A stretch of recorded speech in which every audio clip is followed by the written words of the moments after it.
This is my cat named Cat.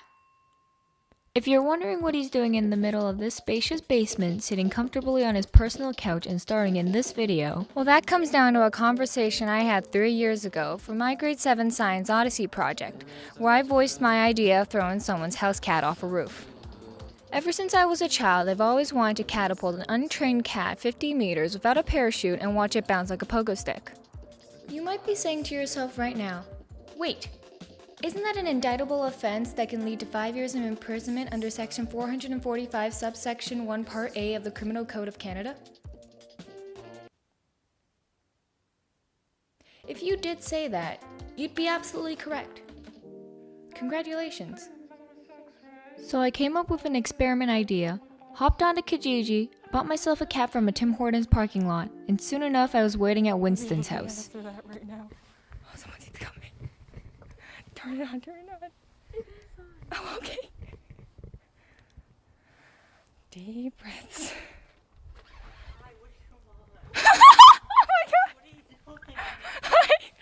To kick things off, I walked down to the Artisan Park to bother strangers with my plan. Eventually my ultimate plan is to throw my cat off the roof of my house. But before I do that, as a control, I needed to understand enough information about the cat's musculoskeletal system to prove that he wouldn't die on impact if we were to carry through the experiment, because PETA is everywhere. So let's take a little break before we have to understand the very specific topic of the musculoskeletal system of a cat. Hi, would you like to hear my plan? Sure.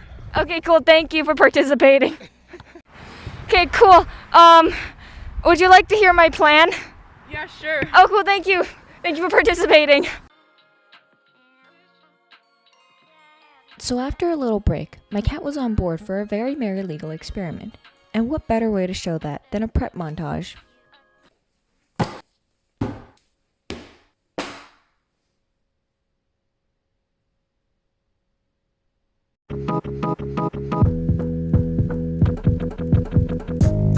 Don't you know, it is getting hard,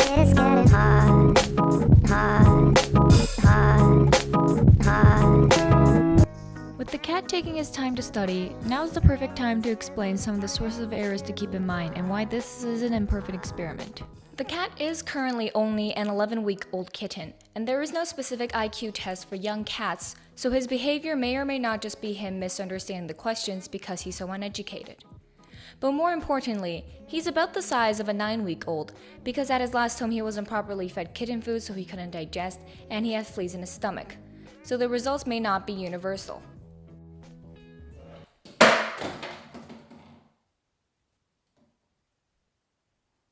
Enough with the precautions. Now let's talk about some cat biology. First, let's explore what the general structure of a cat's muscles are.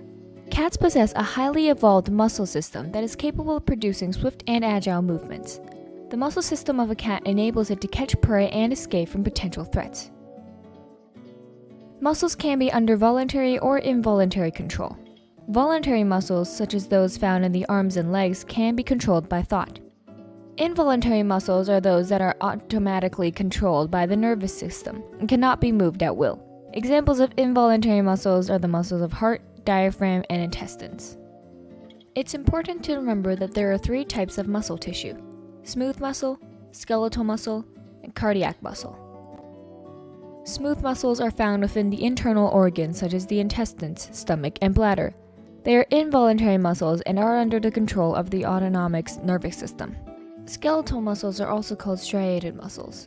They predominantly attach to portions of the skeleton and are voluntary muscles. They are involved with such things as walking, eating, tail motion, and eye movement.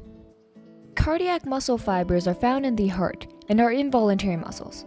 Cardiac muscle is unique in that it is striated muscle like skeletal muscle, but is not under voluntary control. Each individual muscle is composed of many cells held together by connective tissue. Skeletal muscles attach the bone by means of connective tissue tendons, which are elastic and strong. When muscles contract, they pull on the tendons, which then pull on the bones and cause the limbs to move. Each muscle fiber receives its own nerve impulses, which trigger various motions. Once a signal or an impulse travels down the nerve to the muscle fiber changes chemical energy into mechanical energy.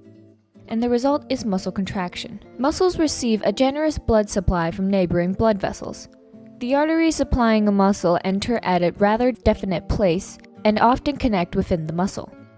A rich capillary, the smallest of all blood vessels, distribution helps to deliver oxygen to muscles. High intake of the oxygen by muscle is necessary for endurance running or other types of performance. Veins also accompany the arteries. During contraction, blood is circulated by being forced into the larger veins.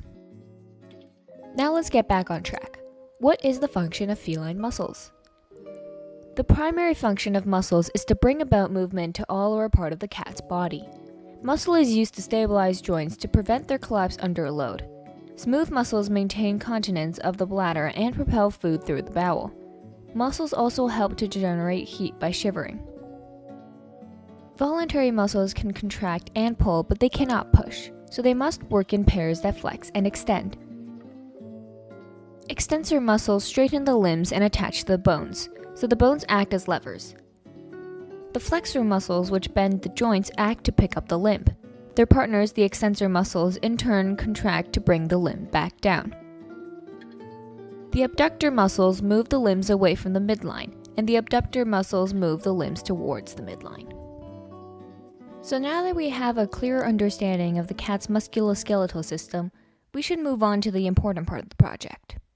Now was the important part of the experiment, one that would determine the whole worth of this project. But I still wasn't sure about my cat's qualifications, so I went and got some advice from someone who would. Look, I don't want to work all day, and I come in here and look at this place. I vacuum, I try, I clean the windows, I do what I need. You work on your hair is what you work on. I don't care about You work that. on buying your clothes with my money. Whose money? My money. I have to look good if I go No. out in public or Who are you going to something. look good for if you don't have to look good for me? It's important to note that not everyone was as excited as she was. Hi there, I was wondering if I could ask a few questions. It'll only take like a minute. But to be fair, how tall was too tall for a cat? In a 1987 study of 132 cats brought to a New York City emergency veterinary clinic after falls from a high-rise building, 90% of treated cats survived and only 37% needed emergency treatment to keep them alive. One that fell 32 stories onto concrete suffered only a chipped tooth and a collapsed lung and was released after 48 hours. From the moment they're in the air to the instant after they hit the ground, cats' bodies are built to survive high falls.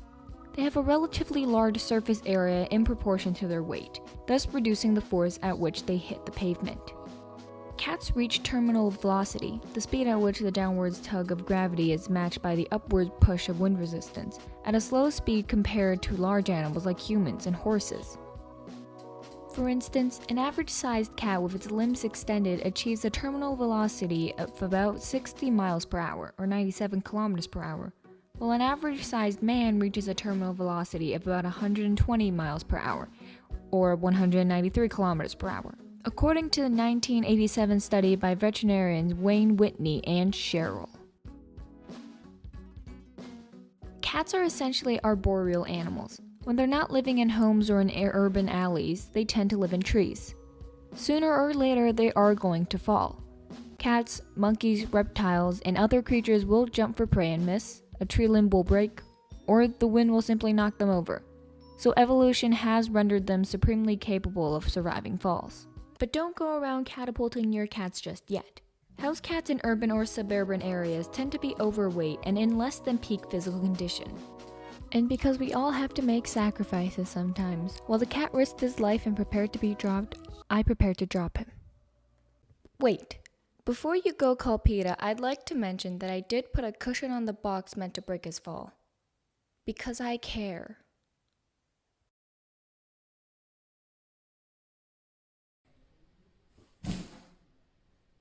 Now we can check out the footage captured on my phone 16 times slower, while the cat catches a shark. So here's what caught my attention. When the cat was just dropped, he wasn't moving at all. Throughout the middle section, he was twisting around, but near the end, he sort of just stopped. So Newton's first law states that if a body at rest or moving at a constant speed, it will remain at rest or keep moving at a constant speed unless it is acted upon by a force. This postulate is known as the law of inertia. And there is no force here. How about we get a better angle? This time watch his tail. As I'm getting older, chip upon my shoulder, rolling through life to roll over and die.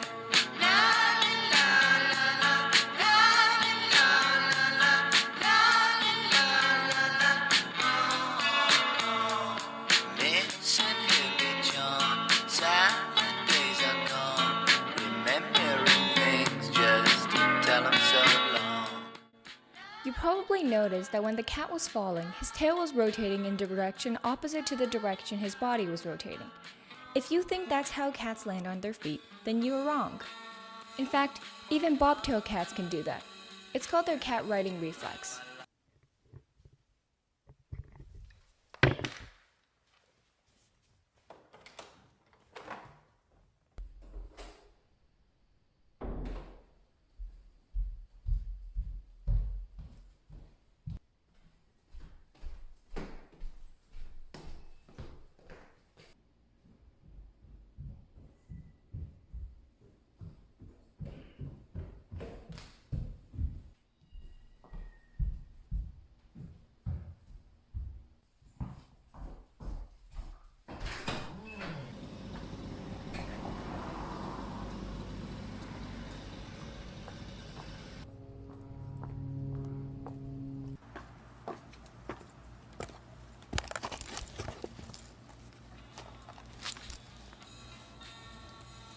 Here's a video I found about cats in space that also tried to figure out how cats land on their feet. And to quote the video itself, NASA and the US Air Force solved this seemingly random question in the early 1960s. They had a reason, and it was to set guidelines to help future astronauts move around while in space. See, with a black and white cat, you can see him try to shake its tail around and flip over, but it just makes him flail around helplessly and look even dumber.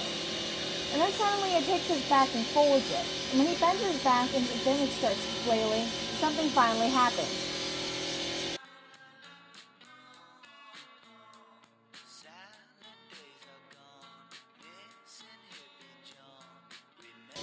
So now let's go back to our own cat flip and look at it through a new lens. First, the cat determines where the ground is by the gyre in his ear or just looking. It turns out that arching his back is also pretty important because that divides his body into two separate rotational axes to get him into a U shape. When he's released, he pulls his front arms out like an ice skater. He decreases his moment of inertia at the front so he can turn faster. While in the back, he pushes his legs away from him, increasing his moment of inertia. I suspect that's why his tail was turning in the opposite direction. So, a large twist in the front equals a relatively small twist in the back in the opposite direction. Thus, the torque equals out. So as soon as he gets his front arms under him, all he has to do is extend the same arms back out to increase the moment of inertia and stop the front from twisting, and extend his back legs along the rear axis. That allows him to twist those around really fast. Then all he has to do is pull them back in under his body and extend all four of his limbs and brace for impact.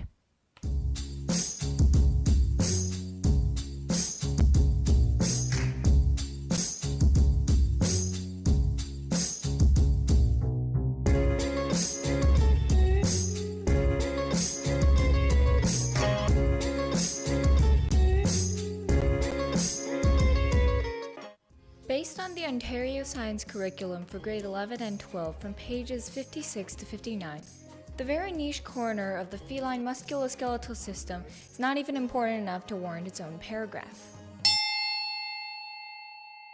Then why did we spend 15 minutes talking about it?